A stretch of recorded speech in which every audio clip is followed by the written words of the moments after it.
حسنة وقنا عذاب النار আল্লাহ বলেন বান্দারে দুনিয়ার কল্যাণ আমি আল্লাহর কাছে চাও আখিরাতের কল্যাণ আমি আল্লাহর কাছে চাও জাহান্নামের আগুন থেকে আমি আল্লাহর কাছে পানা চাও সেই কিয়ামতের ভয়াবহ অবস্থা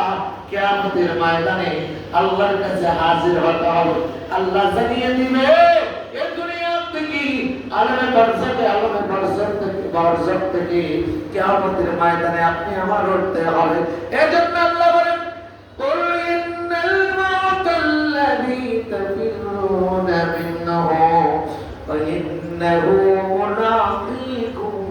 ثم تردون إلى عالم الغيب والشهادة فينبئكم بما كنتم تعملون আল্লাহ বলেন বন্ধু চালিয়ে যায় বলেন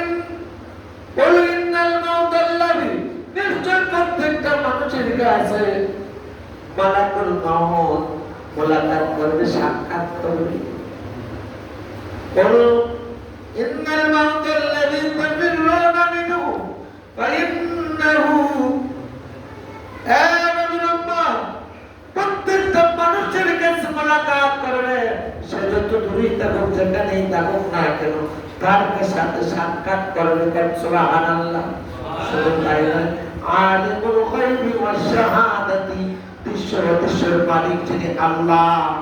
তিনি সব প্রকাশ করে দিবে তিনার কাছে আমরা প্রত্যাবর্তিত হব আলিমুল গায়বি ওয়াশ শাহাদাতি ফায়ুনাব্বিউকুম বিমা কুনতুম তা'মালুন দুনিয়ায় যা করতাম যা গোপনে করেছি প্রকাশ্যে করেছি লোকায়া করেছি জাহিরে করেছি মানুষের আলাদা করেছি সব আল্লাহ প্রকাশ করে দিবে কারণ সেদিন আমরা আল্লাহর কাছে প্রত্যাবর্তিত হব এবার বলেন আল্লাহর ঘরে এই দুনিয়া থেকে আমরা ইবাদত বন্দেগী করে জান্নাতের সমানা পরকালীন জীবনের কথা নিয়ে যেতে চাই কি চাই না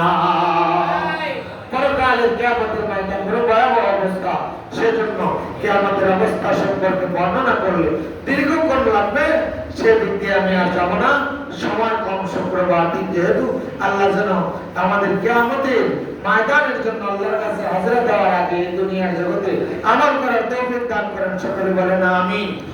আল্লাহ ইন্নাল্লাহা গফুরুর রাহিম আমিন ربنا ظلمنا أنفسنا وإن لم تغفر لنا وترحمنا لنكونن من الخاسرين الله আমাদের দিন দুনিয়া আল্লাহ দুনিয়া